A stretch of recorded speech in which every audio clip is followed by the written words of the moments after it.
Alors je disais sur le Père des Lumières, là où Jacques nous a parlé, toute grâce excellente et tout don parfait descend d'en haut. Là c'était la première paragraphe. C'est juste pour nous dire, tout ce que l'on peut détenir, ça ne lui appartient pas. Mais c'est Dieu qui est la source. Et la grâce, et la vie, et la beauté, tout ce que tu peux en avoir, c'est pas toi qui es le responsable de ça. C'est Dieu qui en est responsable. C'est par là il y a un verset qui nous dit, mettez au service des autres les dons que tu as reçus de Dieu. Si tout ce que tu as vient de Dieu, c'est que tu auras la possibilité de les mettre au service des autres. Je vais commencer par là pour nous dire, si le monde ne bénéficie pas de ce que toi tu as, en quelque sorte tu ne fais pas l'œuvre de l'Éternel. Parce que Dieu t'a donné ce que tu as. Ce n'est pas pour ta gloire, mais c'est pour rendre gloire à Dieu. Il est écrit dans la Bible, tout ce que l'homme a vient de l'Éternel. Mes yeux viennent de l'Éternel. Mes pieds viennent de l'Éternel. Ma force vient de l'Éternel. Et c'est pour donner gloire à Dieu dans ma vie. Et c'est pour que ce que je puisse servir au service des hommes. Je commençais par là pour dire à la maison de la restauration, tout ce que nous pouvons détenir, c'est Dieu qui nous l'a donné. Et ce n'est pas pour nous ramener à faire des choses inutiles, mais c'est pour nous ramener à donner, à rendre gloire à Dieu. Est-ce que quelqu'un a compris mon introduction? Amen. Tout ce que je peux en avoir, et la grâce, et les dons, la force, des relations, c'est Dieu qui m'a donné, et c'est pour sa gloire. C'est comme je disais autrefois ici, c'était le livre de Colossiens, je crois. Dieu nous a donné tout, et c'est pour sa gloire. Est-ce que quelqu'un m'a compris? Amen. Oh, quelqu'un m'a compris? Amen. Oh, quelqu'un m'a compris? Amen. Dis à ton voisin,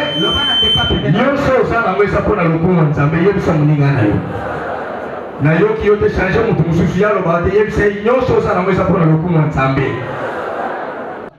balolendo ya pamba ozomona mutu sa lolendo loko le loko asa na lui appartient. Je t'en supplie pour te dire, ça ne t'appartient pas. Si Dieu te l'a donné, c'est pour sa gloire. Alors la Bible va continuer pour dire, ça vient de Père des Lumières. Alors je vais bien commencer maintenant ma prédication par là. Comme je disais autrefois, il y a deux mots qui est là, soldés. Il y a le mot Père et il y a le mot Lumière. Par là j'avais défini comme je vais le définir encore maintenant. Qui est un père? Un père, ce n'est pas celui qui a mis beaucoup d'enfants qui m'ont qui a Mokali, Anjili, il a beaucoup d'enfants, des enfants abandonnés. Et il reste là comme un ami qui est en frappant la poitrine et en disant, moi je suis un père parce que j'ai fait des enfants. Non, être un père, ce n'est pas seulement avoir des enfants. Un père, c'est un modèle. Un père, c'est celui qui donne la direction. Un père, c'est celui qui donne une idéologie. Quand il ne sera pas là, tout le monde va commencer à penser à lui par rapport à ce qu'il a laissé. C'est comme le père de la démocratie. C'est comme papa Félix, papa Tshisekedi. Aujourd'hui, il n'est pas là. Mais tout le monde parle de lui au travers son idéologie. C'est comme des présidents président Nelson Mandela. Aujourd'hui, Mandela n'est pas là. Mais tout le monde pense à Mandela. Non, parce qu'il a mis beaucoup des enfants. D'ailleurs, Mandela n'a pas mis beaucoup des enfants. Mais Mandela a donné une idéologie. Tout le monde est derrière cette idéologie. Pour suivre l'idéologie. Un père, c'est celui qui a travaillé pour la prospérité des autres. Un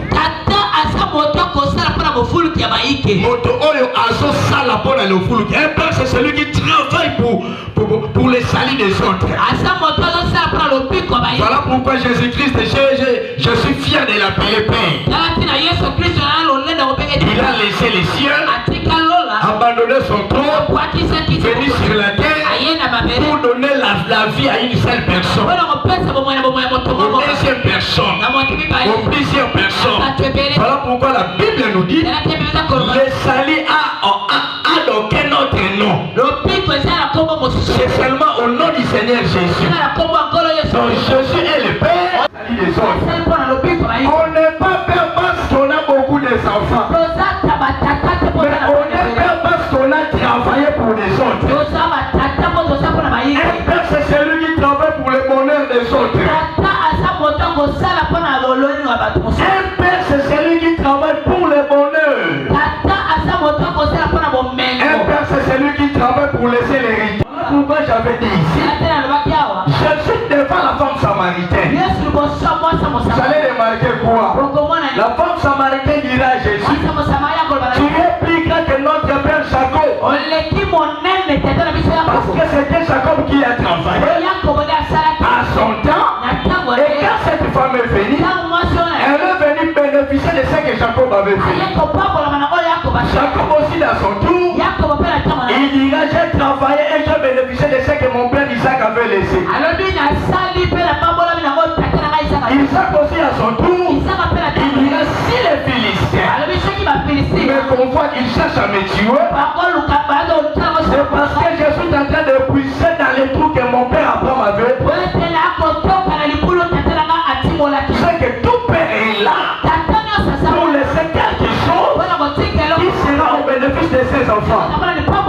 Malheur à toi qui se fait préparer pour lui, je suis père, mais tu ne sais pas comment travailler pour les enfants qui viendront après toi. Parce qu'un père, c'est celui qui trace les chemins.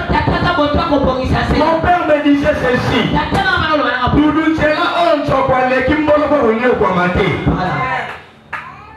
C'est ça ce qu'il disait mon père. C'est là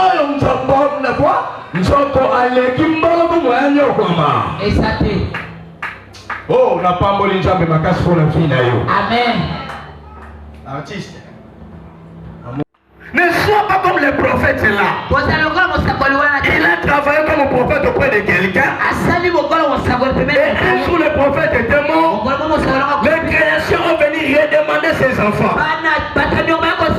Ça montre directement. Il était un faux serviteur auprès de son maître.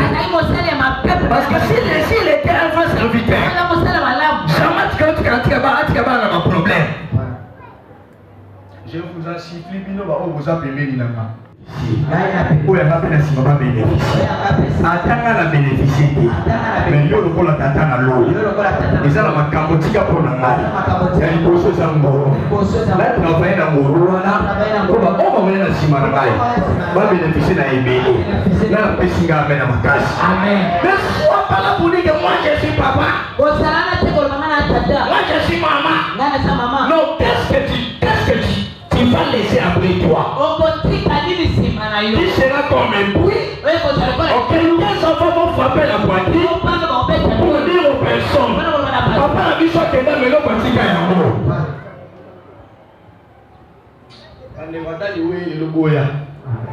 Ole kabungu. Amen. Ole kabela simoti kalishwa. Amen. Oya pesinga men maluba on esa la fina nzoto na. Amen. Na biwa matiselenga sumo men maluba on esa la fina nzoto na. Amen. Un personne il trace les chemins et il laisse quelque chose. Un père c'est celui qui est un modèle. Voilà pourquoi Paul dira à Timothée, je suis imitateur de Christ. Et toi Timothée, sois comme moi. l'école, si tu es dans l'école d'un père et que tu n'as pas pris l'instruction, papa, tu es malheureux. Pourquoi? Parce qu'Élisée me dira, j'étais à l'école d'Élie. Quand l'Éternel a pris Élie, j'ai ramassé seulement son manteau. J'ai commencé à répéter ce que Monsieur a fait d'Élie. C'est ma Bible qui me dit, tout serviteur il est comme son maître. Pourquoi? Parce qu'il est là pour répéter ce qu'il a fait de son maître. Et même aussi tout enfant il est comme son père. Parce que la Bible déclare, tel qu'il est, tel que nous sommes. Si je suis ton père, que la grâce qui est en moi repose en toi. Et ce que moi je bénéficié de Dieu, c'est que moi je bénéficié de la vie de Founouma, qu'ils sont aussi favorables en toi. Si tu crois à cela, recevez cela. Recevez cela. Recevez cela. Recevez cela. Recevez cela. Au nom de voilà pourquoi Jacob était un père responsable. Il ne pouvait plus partir sans rien laisser. Ce jour-là, tu vas remarquer ce que Jacob a fait, ça me fait du bien. La Bible dit ceci, Genèse chapitre 49. La Bible dit Jacob appela ses fils. Tout enfant qui veut bénéficier quelque chose auprès du Père, il fait tout sans effort d'être toujours auprès de son Père. La Bible dit que Jacob appela ses enfants. Il a dit ceci. Voici Israël et pour écouter mes enfants. Je vous annoncerai ce qui va arriver dans la suite du temps. C'est qu'un papa responsable, c'est celui qui travaille pour l'avenir de ses enfants. Ce qui vous arrivera dans la suite du temps, ce n'est pas dans l'état passé, ni dans l'état présent, mais ce qui viendra dans la suite du temps. Je lève ma main droite. Je déclare et je décrète que l'année 2022 soit pour toi une année de bonheur. Si l'Éternel confirme la parole de ses serviteurs, soit pour toi un amen et une année de bonheur. Tu auras de l'enfant et tu seras rassasié. Tu bénéficieras et tu riras de bonheur. Que le bonheur de 2022 soit ton partage. Recevez cela. Amen. Ici je parle comme un papa. Un amen de bien recevoir cela. Un amen de bien recevoir cela. Écoutez ici les enfants d'Israël. Je vous annoncerai ce qui vous arrivera dans la suite du temps. Écoutez ce qui arrivera dans votre vie. Dans cette église il n'y aura pas de pauvres. Dans cette église il n'y aura pas de stériles. Dans cette église il n'y aura pas de personnes inutiles. Ce qui arrivera au mois de février, ce qui arrivera au mois de mars, ce qui arrivera au mois d'avril, il n'y aura pas de personnes inutiles dans cette église. Je suis venu vous arroser de la parole de la bénédiction. Si tu crois cela, recevez cette parole. Si tu crois cela, recevez cette parole. Ce qui arrivera devant vous, je le déclare. Étant votre papa, il y aura des femmes ici. Il y aura des hommes ici. Dans peu de temps, ils partiront à Dubaï. Ils vont revenir. Ils partiront à Air. Acheter les choses pour venir vendre au Congo. Ils partiront à Chine. Acheter des choses pour venir vendre au Congo. Ce qui arrivera devant vous, je vois dans les cieux. Et c'est le matin que l'Éternel va prendre pour leur introduire dans leur maison de mariage. Celui qui me donne un amen, recevez cette parole. Je vois dans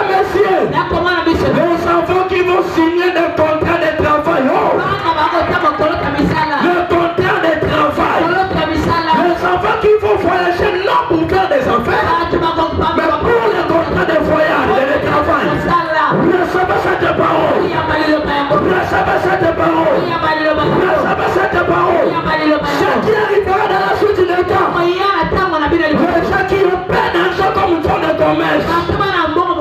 Mais que la loi de la multiplication faut commencer à se faire maintenant. Tu as 1000 francs offerts au mois de février, ça deviendra 100 000.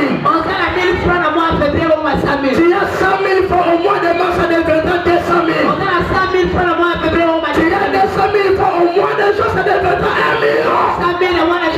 Si je suis votre père, que cette parole s'accomplisse dans votre vie. Recevez cela. Recevez cela. Ce qui arrivera dans la suite du temps. Toute personne liée sera déliée. Toute personne mise au tombeau devant la résurrection. Jésus a crié devant la tombe de Lazare. Ce qui était arrivé, Lazare qui était mort, a pris la vie.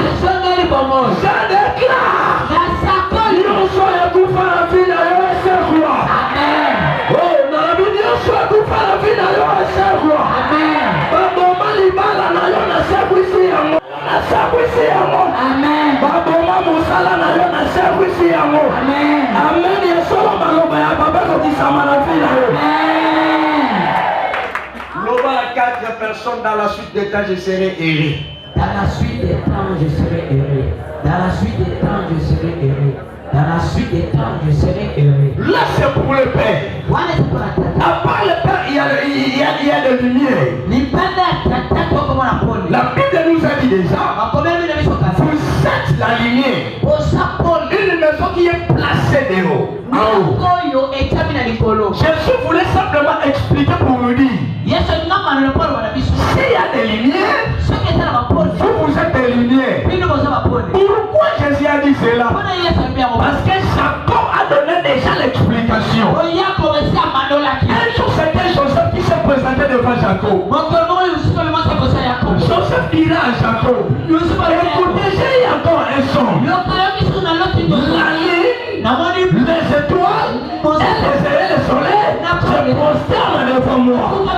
Cela veut dire, donc c'est que moi le soleil, ta mère la lune, tes frères les étoiles, nous viendrons se prosterner.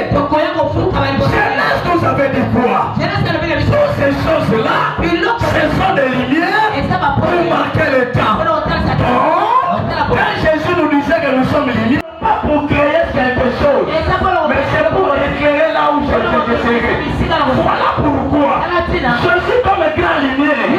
Quand il entra dans la ville de Capernaum, le peuple qui était assis dans les ténèbres, quand ils ont vu Jésus, directement il était envahi de lumière. Ce n'est pas seulement Jésus, c'était aussi Lot. Lot a quitté son nom. Il a choisi d'aller à Joa. La Bible a dit, Joa était ténébreuse. Quand Lot a entré à Joa, directement le soleil s'est apparu. Natoli na vie à moi na moko. Donc on se sent lelo na ndako na bino mema lumière. Amen. Sabrandara basakorobo. Yes. Ato fandina bato basala bato molili bato na mama na lumière na njela na yo. Amen. Ato fandina katsoro molili za maka engenga na njela na yo. Amen. Yo sa lumière ya tango oyo. Yes. 2022 molili za la toe za la te. Yo bato bakomona lumière na yo. Yes. Oh lobi na ngame na ye ko activer yango emonana. Yes. Lobi emonana. Amen. Lobi emonana. Amen. C'est l'homme qui est une lumière. Amen. Je disais ceci. La lumière, quand nous sommes lumière, regardez-moi. Tout le monde nous verront. Pourquoi? Parce que nous sommes lumière. Maintenant, notre éclat montrera aussi l'état de ceux qui sont auprès de nous. Je vais le dire à Lingala. Batonio sera au monde à Doudou pour sa pole. Pembole nana et que ça que Batonio sera se retrouver pembeni nangai. Cela veut dire quoi? Ce qui trésor à sa pembeni nana, ngana songe la lumière nana et pour faire le trésor à sali. La yebona lo bana moto ko forcer aller au côté. Ba ko yeba ku soba na ba na lumière na yo. Amen. Ba yele na onde ko sala ke ba ba ko masala ba soba. Je suis en Égypte. C'était l'intelligence de Joseph. batonyo so ya kisi Yesu ke basa yo côté na quartier na bino ba komona basa bino côté pa yo c'est loko les gens ne me comprennent pas batonyo so ba komona na ba salite na la chat dolenga bango basa yes na lo bino na lo ba o tambola la lumière qui est en moi fera que tout le monde me voit. Et quand il va me voir, bango papa ko se découvrir dans cela nanga. Que a jo azala la sura se que nga na salite. Na osa ko la ba tu sura ko me mona salite pour os soins. Ah, ba to pe sanga men ba ti. Na salite na nga na koto. Ba tu sura ko me mona ba yebi te pour yo yebi. Dans la moment saison autre côté. Yes, saison pour pas se découvrir dans cela na biso. Attention non mo soloba. Ami lobel pelanga non na lobati. C'est la Bible. Quand Jésus parlait, qu'est-ce qu'il disait? Jamais un homme a parlé comme cet homme. C'est que ton yoka na biso batuma mais hier soir ba koleka batunyo so baloba. On sa makata karton ça la différence batunyo. Amen. Mais encore ça moya différence on ko bina ngambali yamba ya mwana. Je reçois cela. Le bas la 4 personnes là qui ont ma discussion c'est dans la TV le la 4 trésor na fongolé le mungu David na sala na solo ya bipuka mais le kola salaka lumière prophète a outi musika ina ndako ba David amona na e batu mamona lumière te bon merci yo kana na prophète a lobby bino nyoso bwana bino me mutu apole awa asante na ye ko sakola batu bakokota na quartier na bango mais soki yo na lokomi wana te makambo kosala te amen ma branda raba seigneur na sakoli mpona bwiko ndenge bawendraki David mpe baimposer na kati ya ténèbre lelo wilo faire imposer bana nyonso ya maison ya restauration na domaine nyonso na sakoli mpona bwiko na domaine nyonso bana na yo na imposer bango année oyo version wana vous verrez de nouveau la différence et bosalama mais na kati église siko bano bachana makolo awa bango nde bazobana komona version wana e banokokisama na vie na bango na kombo ya Jésus amen kusala mbango simba oyo pakola na maboko pakola watala mutu bandeko eza année oyo fo lumière eko s'imposer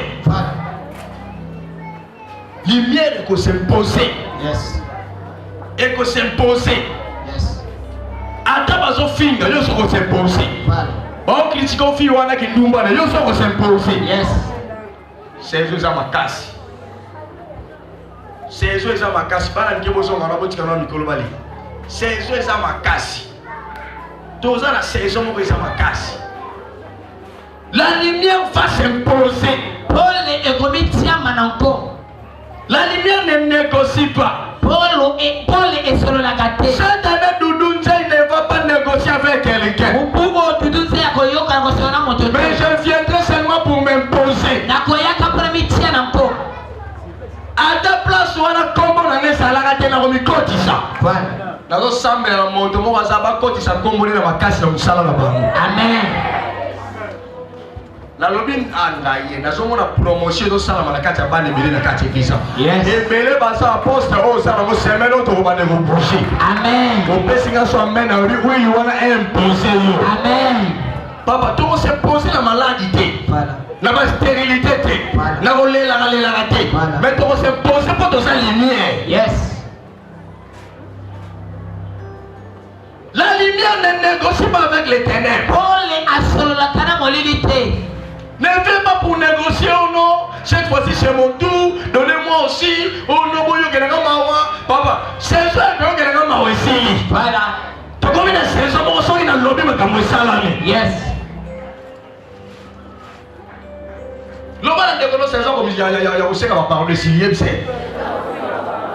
Papa, saison on est aussi qu'on va parler de moi loko ngo mkefuna bana usenga senga boyo kelanga mawa omonde na sobe kaza pasteur na bino ozoka bela mwasi awo ba mbana yo kelanga mawa eso ko kelanga tambo ko sport pate saison ane si to ko na saison mbana monyo ko yema ko na posa kabela yo yes bana baso ozo pesa ka mena to libérer malobana pour yana mibali misuba kabila kabasité ou moi si banda bana na nzuko comme le quoi ya kidodi saison elle est qui déjà voilà donc comme les saisons yo forcé maintenant on y est en place on s'imposer voilà le bas 3 personnes année on a le mingi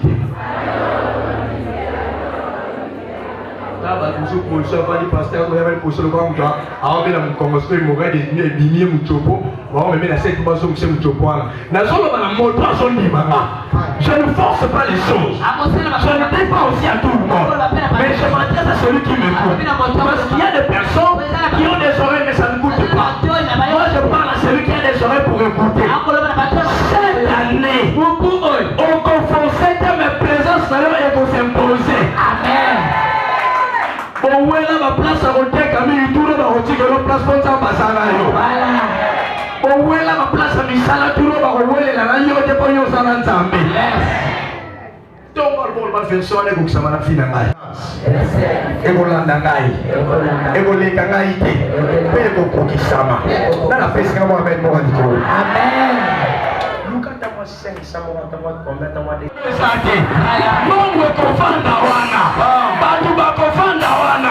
Misala kofanda wana. Olobina ngame na biyamba wana. Yesu selo no de. Fanda. Papa, oui, c'est ça, talent pour être venu mouton. Tellement mouton, il est homme de Dieu, mais as un artiste et comédien. Eh ben, tu n'as pas voulu bien voir. Ngai. Asa la coupe. Ah, la bosse est un groupe à ça là. Le groupe, le coach, artiste à ma casa, ça, à la émission, à YouTube, tout ça, à Nini, tout ça. Je vais vous faire un pasteur.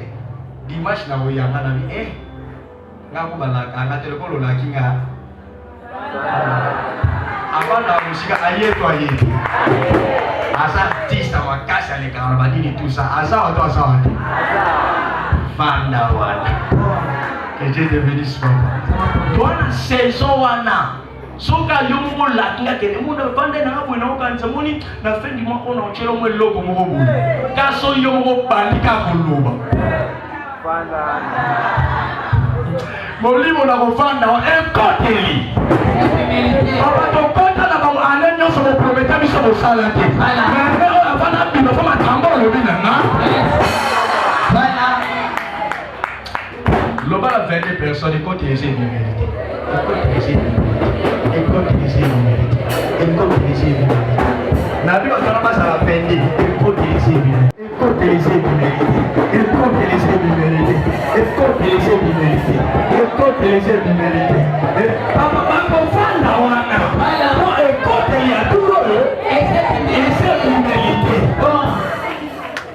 Papa, ton compte à la mission car bon, on va nous on a réparateur à téléphone.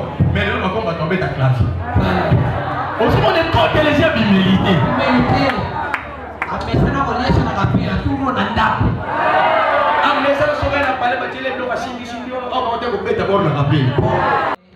Chante. Na pote. Je me pose. Na métier. Na la pose explication. Na la pose on se monte là.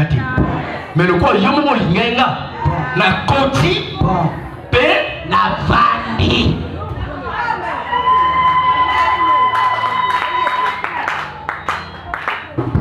Ah ouais. Alors c'est l'homme qui est lumière, c'est l'homme qui a la possibilité de donner la lumière. Alors je disais tant que je vais le répéter. Il y a des choses qu'une lumière a besoin de faire pour s'imposer. La lumière a le droit de travailler. S'il ne travaille pas, il aura des difficultés pour s'imposer. Même la nature nous enseigne. Le soleil s'élève ici. Il se couche là-bas. Ok? Atika la rakunati. Akosala musala butu.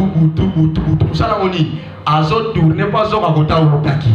Pona tongo so sala ni. Soki asali musala te moya ya sukoto yo. C'est que aotika la kuna libela. Loba ne pas bebeno aller au travail. Tala rebelo que so ko mwezani ya kubanga. Na tele millionnaire so wana mutobanga te. Mutabota mane lo pasate. Mutabanda makambo na mukilo asate. Biso nyoso makambo to sala to kutembo. Na sala lo atana sala mo betika na sala na obongo. Bata mayele basala Titanic bakufa. Mais Noah ça allait maïle était. Asala boîte na ewana. Tant qu'ils sont pas bakufa te.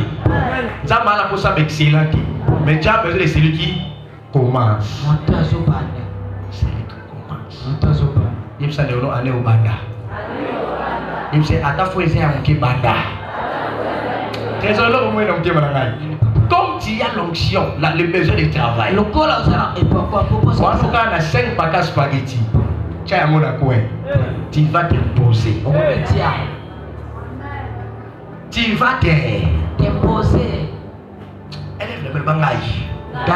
Batu bamona batu musustenga bamona mai. Loba na ena vision à David. Famille na biso tose belé. Mais bazelanga tina ya. Eloko nazo banda turu. Etika histoire.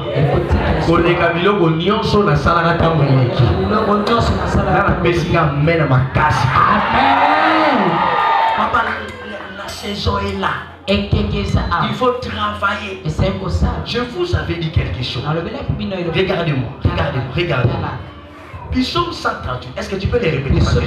Parce que je vais ajouter quelque chose. Je vais compléter quelque chose. 138 verset 2b. Papi. À cause de ta bonté, et ta fidélité. Chez moi on a écrit, je célébrerai ton nom à cause de ta bonté et tes promesses. Ok? Amen. Donc si tu accomplis tes promesses, c'est au travers ça qui va me ramener à te célébrer. Or les Français nous ont dit, la promesse est une dette. Cela veut dire quoi? David voulait dire, Seigneur, si tu vas travailler en payant tes dettes, c'est au travers le paiement des dettes que moi je vais te célébrer. Seigneur, si tu vas travailler en payant tes dettes, moi nous serons là pour te célébrer. Voilà pourquoi quand je suis descendu dans la chair, il a dit ceci, tu as voulu dire aux femmes, du sacrifice, tu m'as formé encore. Je suis venu comme un sacrifice. Pierre va nous préciser pour nous dire, nous sommes rachetés à un grand prix de sang. Voilà pourquoi nous sommes obligés de lui célébrer. C'est la maison de la restauration peut célébrer l'Éternel aujourd'hui parce que l'Éternel avait payé sa dette. Il a travaillé en payant ses dettes. Voilà pourquoi nous les célébrons. Regardez quelque chose dans la Bible. C'était Élisée qui travaillait. Il traversait le chemin en montant, en descendant. Un jour, une femme la vit. C'est la femme de Sunem. Regardez-moi. Quelque chose d'important ici. La femme regardait Élisée. Elle lui dit, viens, tu es un saint homme de Dieu. Le monde a monté Katina. J'ai peine à faire mon bébé, le coup, camarade, tout le monde a cassé les lots. Tous les gens, le monde a cassé les lots, tous a camuninga. Mon dominant sur la socanisa qui n'a pas de lots. Ma bébé, comme na balabala te. Négo ça a en tamba couronné les lots pour que ça témoignage à négo. Amen. Na négo ça a la carte à ma bébé, on tamba couronné les lots pour que témoignage à négo. Amen. Comment maintenant je fais avancer? Et elle dira ceci. Je t'en supplie. Ce qui moi ils allaient à proposer. À ça les au moins moi na aka ko imposer le papa te maaka osali. Est-ce que t'as dit au moins tes locaux toko ça ngo pe ko yo moni ndenge? C'est ça un enfant. J'avance. Yoka proposition. Oya ka olala atala ndako na biso. Ozawa? Regardez maintenant. Yo beni mutaya osali. Olala. Mena kati ndako. Acheka blo misa. Ache nini? Hein? Hein? Ache biloko mine pardon. Ache biloko mine ya liboso po muta sala ni. Ya mibale po muta sala ni. Ya misatu po muta sala ni. Ha? Ya mine mwinda po muta sala ni. Écoutez. alinga lo banélise ko so olali ko tikala ka ya olala te er mo fofana lokola mwinde eza au travail à rappeler pour musala oyo ko sala nde ko sala kenda kuna ngepambola on va à 4 personnes aller au kama bobo te bise changer oh voilà kuna mama ya pesa ye kanda ya malo wa église nous comme pousser c'est aller au kama bobo te bise. La femme voulait dire à Élisée, moi c'est pas Élisée. O tika la ka na ba prière te. O tika la peka na ola la ka. Elle mo sambeli, elle mo lani, mais elle mo petiti. Mais ça paye à faut salani. Mes chers frères, le temps où nous sommes, nous avons besoin de ça que la tête fonctionne. Hein? On a besoin de gens qui prient. Mais de ne pas rester seulement dans la prière. Il faut que la tête aussi fonctionne. Fonctionnement, il identifie des venir et ça. Oui, l'homme n'a pas de mobilité. Mes chers frères, l'homme va préparer un lilo. Est-ce que vous avez dit? Mon toit, on dit que l'homme est malade, l'homme va bénéficier de yango. Mais c'est la tête qui va travailler. Le gloire bon c'est fait la note on qui kanda. Le ngabate yo ka banduka quartier na mwana bi alléluia. Na oteo banduki il faut que la tête c'est mutuna esana. Chana bongo na mutuna bankolo Yesu. Mutuna ngeno mwana busoba. Il faut ça. Calamité na fête anniversaire. Calamité na fête anniversaire. Et monsieur ngamba monsieur si ba fête déjà gros. Mais ça que nous tournons là, et ça là, et ça, et ça là, et ça, et mes marana s'imposer. Trésor, et l'homme même Joseph a s'imposé l'Égypte, et ça n'a pas pendant au centre de ma casse. Vous voyez, ça n'a pas pour l'année, parce que tu vois que il a de l'intelligence et de la sagesse. Fonction. L'air est arrivé. Basi faut luka mibali o mitu ezo sala. Mibali pe luka basi o mitu esa. Bande ko mabala buzoba dase le kakala. Écoutez, moi je vais te révéler quelque chose. Et ça français tende ko sala ko comme mutu munene. C'est pas les français, mais c'est ta tête. Les ko sala ko comme mutu munene. Oye ba français, oye ba français te. La France baloba lingala te, baloba français. Atana la Congo na bilingana c'est lisumuté. Na osala ba faire na munoko na yebi. Voilà. Donc la deux personnes, le la complète. Kutu ngami kolona watu kapena mutu mo boyo, aye ko saka munorambo kana biso. Na do tena munorambo, trésor est bien. Michel Winan. Ozawa.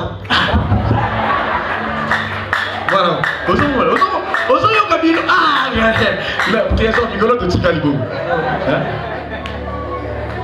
Chouiriou. Oye. Ah. Ozo yo. Ah, ngaye. Esili, biso de toti français. Voilà. Toti kiam. Oh. Minishimine men. Okopa polama. Ozo yo kabino. Papa, ça ne parle à la qui peut t'amener à être béni. Mais c'est ta tête qui peut t'amener à être béni. Je prie la main de l'Éternel. Ça va qui seront mis sur le monde en musique. Amen. Nous tournons ça là. Yes. Papa, faut que la tête fonctionne. C'est mon tour ça là. L'homme qui a ton ami, le nom ça là dengi. Programme n'a pas le ça dengi. Na so banda wapi na so suka wapi. Na badi hapo na suki sao. Tala na fomole lo mo. Kola kisaka na batu teke yo sanga makamba osa. Elle moko muta bengue pse na miti ona na tante. Pour la sala makambo belé. Akosa. Tikolo to ko sala kapre. Yo sala kap. Banda ko to kutana na sa 11 na zoya. To kutana na kikole na comme da pembeni. To kutana na nina aéroport mona ba wana aéroclub na ngana na kati kota. Esa nini? À des fois tu m'appelles aussi, je n'ai pas dit. Oh, ça n'y a pas de belé dans ça. Dieu bénit au travers les projets. Dieu bénit au travers l'intelligence. Ça va pour quand on a pour nanda kunayo. Ça va pour la banane. Moi on a comme la troisième. Yami balaya ça dans la première. Yami ça taboya ça dans mon bébé. Ouais la troisième on m'a quatrième. Faut na ça là qui est fort. D'abord quand t'as 100 francs pour la quatrième ça va bon foutre les nervalité. On se prépare à venir à Macao. Voilà. Et c'est mon devoir de penser à m'amener à ma case. Amen. Le pasteur m'a bien là pour la Nigeria pour la côté sur la ngao pasteur toi il n'a pas pour le passeport. Même ça passe dans le passeport là. Au moins les gars me pousser pas mater. Et là-bas pour les jeunes ça le passeport. Papa. Mon kilo ça va pour ça bateau au monde à Liboso. Voilà. On va dire peut-être on va dans mon calibre, au monde à Makamlo pas mon tombe ça la carte États-Unis. Faut ça le la tête il faut ça le pas batailler en bas. Ah passeport tes familles passe dans la OK France. Avec tellement ça va tout refaire. Au moins tout fait ça la boule mon nation. Maintenant comment on a dit. Mais souka parce que même venir moi venir là on a tout les France. Moi ce que na sima boya motiwa le château rouge.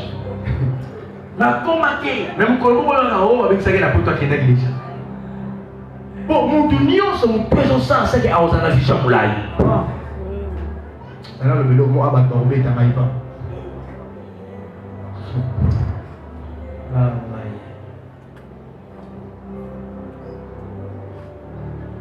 Kozala na dudu yo kana bisa kozala na bisa ko bana na fuate o laisse mutu na fuate o la tela fuate o fita na fuate yo zo bana dudu zo bana pena 2022 po ba lo pesa va faire pas yo laisse moi va va faire pas ba ka mon double là le bila mutu na le bila na la bila mutu puis yo ko bana ça ko bana o monte o pesa va faire pas to que tika passer yo il faut ça rater. Ah, on va faire pas aux hommes dans mes seins. Oh, il doit quitter. Ah, maintenant, on va aussi la regarder. Ah, la deuxième pour clôture. Non, pardon. À part c'est le travail pour se poser. Il faut éviter les plaisirs inutiles. Hein? Je te conseille, mes frères, je vais continuer ce message. Je vais continuer. Regardez-moi tout le monde, je vais te choquer pour te dire. Maman n'a vu sur la teka koni pour vu sur l'autre français. Oh Jésus. Maman n'a vu sur la teka koni pour l'autre pour tout la veste auto ça nango. C'est ça un parent. Il travaille pour l'intérêt de ses enfants. Et ça, moi, je suis ça avant ça, ça la bako, ça la teko bana balia. Avant ça la qui bon pour bana ça bien. Autant la naïve nous ni ngamaté ya boité bande on a sur la solo pesa amen. Amen. Pour la likambu ya fina yo, tika biloko eza inutile. Ngaka bo souhaiter na solo comme kakama na maputa mibale. Mais bon ça avenir no ya lo. Au moins Nicolas te si la raté. Na lève sa bilote na nio kwa mana makamba bolata ngolomo na ogetia l'église na tuna ina seigneur convention mais na defa ni papa muninga na komi na kati église na otea matea nguya na ngawe manaka nguya matea bato musote o c'est on a pas frère du nous on mine ça on a c'est frère du otea makasi na suma ta frère on a té na porte église ah mais frère on s'en na musote ay otea na ay obwan atini protocole que on tuna lingini o yebisa de to kamanda. On a pour le bilan, on les a pas la gagne. Oui, c'est maman Lobi. Après ça va pour on a sandal na défaut. Bandeko, là on va passer là dedans. Dans ça il pas protocole mais c'est sandal. Même ça je vais travailler ma vie. Ça. Tala. Dans ça les qui ma camarade pour belé pour décaler on va faire ni tout va dans la bombe ça qui va bataloyer comme la batia ma cache tout ça. Mais donc on va ça qui na carte kiri. Dans soit notion on ya vie on va pas tout ça pour ça. Vraiment pas dans la bombe tabe ba na nzela ba na lo ba tabe ba na volonté na ye oso tabe ba rapport na ba benga pe na beba na ba camarade na nganyo so baza na bana o lelo ba botel ba ba koko mais na ta mwana ngali so bi grâce tala mwana yo na liboso aza a continuer du 4e des humanités à Chico mais na za ba camarade o lelo baza na bana ba botel ba ba koko est-ce que grâce à vous que ça va koko lelo et loko ni na sala na lo ba na jambe funa tayi funa ngai le bac neuf donc on va nous pour aller pour la terre qui fait mal. Il faut que nous venir les gens à beaucoup dans l'ibis. Elle m'a dit vie bande ko boya ba sentiment za matina. Yo le kola ya boti, yo bolika yo bota. Est-ce que yo ça y est? Est-ce que on a ouais kokani? Le mal de voilà biladé de bomi, ça y est c'est la gaille. Ah les gars sur le quoi ça la carte changer pour c'est biladé de bomi, ça y est c'est la gaille maman. Osomo na mutu lokola na vie bile osoba. Tant osomo se préparer pour que na guerre asomo ya basi. Eli ko ba basi lokola basi ote, mais asomo ya ba sentiment pour ça devant bitumba. Ndenge no ça devant venir non ça ba fanti. Matia na kana osu sawo abandeko. Vie dans eza na maboko nao. Omoni aneto koti, nzamba pesi yo misu mibale. Makolo mibale, maboko mibale, mais mutu eza moko mato eza mibale. Nzamba linga biso nyonso na pesi yo, yo moko jouer bien. Avenir eza liboso na yo. Ko sala eloko po ya salite. Ko sala pe complexer de eloko te. Oya yo eza ya yo. Ya boti ye mtaboti. Ya zui ye mutasui. Moto na moto wata na pana ye. Est-ce que vous avez besoin de c'est ça avec des sentiments inutiles. La vie c'est le kaki. Pour moi, ça nous a Nana 50 000 euros, ils sont bien dans ce pantalon d'unité. Nana 50 000 euros, ils sont à pantalon 12 000. Mais mon sous na bomba. Pour au moins, na bomba lobby ya moi au sala ngala sala mu. Na ko la tila malelo et ko passe comme on peut na si. Ne fais pas des choses parce qu'il y a salaki. Amen. Yako somo lelo bana basi ebele bakanga mina ba predot babu ezanga tina. Bana mibali ko amona kamara na sala predot bangi sala mwana ba predot. Muninga ona sala predot kwa zana musala kama mito ke kubala. Yo bado sala mwana ba predot de lo 4 ya ngulu, 5 ya ngulu. Okanga mwana ba buwe ya ofele. Okoma ke ko apara bon lelo bola mité. Le chilobi. Mala ozo ke tikana na précis. Nazo abilamba ezaki na précis. Maman, mon passe par nous ça la bien. Nous voilà quoi la belle mère sur ça pour te dire maman, kuna nini. Parce que on est parce que va lettre va guider. Pour à mon passe pour ngai. Moi logo besa ki zaki mama mke na poche zaki ya gravité. Maman kuna nini. Parce que bozoli ya na pate papa, tozo itaka so so mwana bien amene. Oyo bokende bisusite. Pour les amis. So on a que logo zaki rikena sawa bi mata. Ligana batamona passe so kima mbangu likolo akele otika. Maintenant caméra si on logo dato tozo yitaka na dia mama boyita. Oh la bombele mbala sima. Bunda pona bana. Tika ba fiera bata quartier wana. Mama wana ko na taka. Ye bani batanga logo la bana na yo. Comme ça ba no na niveau. La tali papa. La tata ata suti ba tonga ya nord la na singa ya rouge. Et ça il logo te. Bana wana ba so ila ba malamu. Nazo pesa ngamena makasi.